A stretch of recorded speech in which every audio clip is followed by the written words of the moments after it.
ہم سے کسی نے سوال کیا کہ آج ان ایک دو دنوں میں ایک مذہبی تنظیم ہے، نام لیے بغیر ہم بات کریں گے، تو انہوں نے کوئی کال دی ہے کہ وہ لاہور سے چلیں گے اور اسلام آباد کی طرف آئیں گے، مارچ کریں گے اور غزہ اور فلسطین کے حوالے سے مارچ کریں گے۔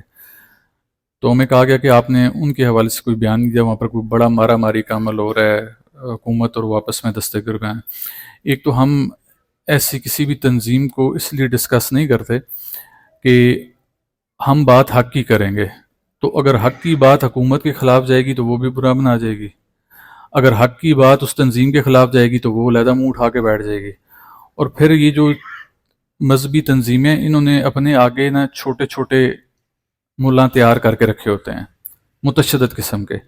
وہ جیسے ہی کوئی ایسا بیان ان کے خلاف چلا جاتا ہے، ان کی منشا کے خلاف، ان کی منطق کے، ان کی ایما کے خلاف، تو وہ آگے نہیں دیکھتے کہ آگے کوئی سید زادہ کھڑا ہے، کسی درگاہ سے تعلق رکھنے والا کھڑا ہے، اس شخصیت کو نہیں دیکھتے، بے شک وہ حضور کا قول پیش کرتا رہ جائے، قرآن سے بات اٹھا کے پیش کرتا رہے، ان کی اپنی ایک منطق ہے کہ ہمارا بابا یہ کہہ گیا، تو لہٰذا وہ پھر گالم گلوچ، تان و تشنی، نہایت ہی بدتمیزی کے الفاظ استعمال کرتے ہیں۔ لہٰذا ہم ایسی چیزوں کو ڈسکس نہیں کرتے۔ ہاں یہ ضرور ہے کہ حق کی بات یہ ہے کہ احتجاج پرامن کرنا ہر جو پاکستانی ہے اس کا حق ہے، لیکن ساتھ ہی ساتھ یہ دیکھنا پڑے گا کہ احتجاج کا بھی ایک وقت ہوتا ہے۔ ایسے نہیں ہوتا کہ بات گزر گئی، رات گزر گئی اور پھر آپ احتجاج کے لیے نکلیں۔ اتنا لمبا عرصہ ہو گیا، 1.5 سے 2 سال کا عرصہ ہو گیا، فلسطینیوں کے اوپر ظلم و بربریت کے پہاڑ گرا دیے گئے، غزہ کو نیست و نابود کر دیا گیا۔ آپ کبھی دیکھیں نا، اوپر بلڈنگز کا بے شمار بلڈنگز تھیں، وہ تمام صفحہ ہستی سے مٹا دی گئی۔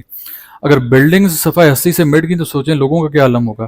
اس 1.5-2 جو سال کا عرصہ ہے، اس میں آپ لوگ احتجاج کے لیے باہر نہیں آئے، تو اب جب حماس کا، فلسطین کا اور اسرائیل کا آپس میں معاہدہ ہو گیا تو ابھی احتجاج کی کیا تک بنتی ہے؟ اب جو آپ کر رہے ہیں اور پھر اس کے اگینسٹ جو حکومت کر رہی ہے، آپ نے ایک نیا محاذ یہاں پر کھول دیا ہے۔ اب باہر کی دنیا کیا سبق لے گی کہ دونوں فلسطین کے حق کی جنگ لڑ رہے ہیں، ہماری حکومت بھی اور یہ مذہبی تنظیمیں بھی، اور آپس میں گتھم گتھا ہیں۔ آپ باہر لوگوں کو کیا میسج دے رہے ہیں؟ آپ کہہ رہے ہیں غزہ میں ظلم ہو رہا ہے، یہاں پر آپ لوگ کیا کر رہے ہیں؟ صرف حکومت تک نہیں، جو تنظیم کر رہی ہے وہ بھی غلط کر رہی ہے۔ اگر حکومت نے کسی جگہ سے آپ کو اجازت نہیں دی، منع کر دی، تو منع ہو جائیں۔ اب تو احتجاج کی کوئی گنجائش ہی نہیں ہے۔ میں نے آخری بیان میں کہا تھا کہ ہم فلسطین والوں کے ساتھ ہیں۔ اگر فلسطین والے اسرائیل والوں کے ساتھ کوئی پیچ اپ کرتے ہیں تو بھائی ہمیں اس میں کیا اعتراض ہے؟ کیوں جب وہ مار کھا رہے تھے تو ہم تو نہیں جا سکے وہاں پر؟ غزہ میں جب لوگ لٹ رہے تھے ہم نہیں وہاں پر جا سکے۔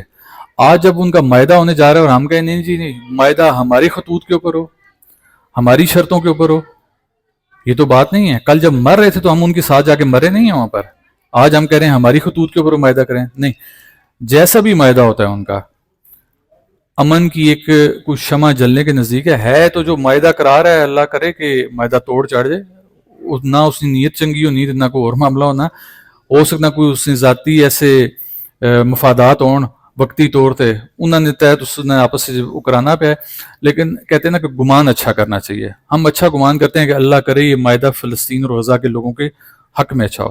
لہٰذا اب جو لوگ نکلنے کی کوشش کر رہے ہیں فلسطین کے غزہ کے حق میں، وہ پہلے دیکھ لیں کہ اب رات گئی بات گئی، اب میاں بیوی راضی ہو گئے ہیں۔ اب آپ کا کردار ایسا نہیں ہونا چاہیے کہ ادھر راضینامہ ہو گیا، ادھر آپ احتجاج کے لیے نکل آئیں۔ ہر چیز کا وقت ہے، لیکن ساتھ ہی ساتھ ریاست ماں ہوتی ہے۔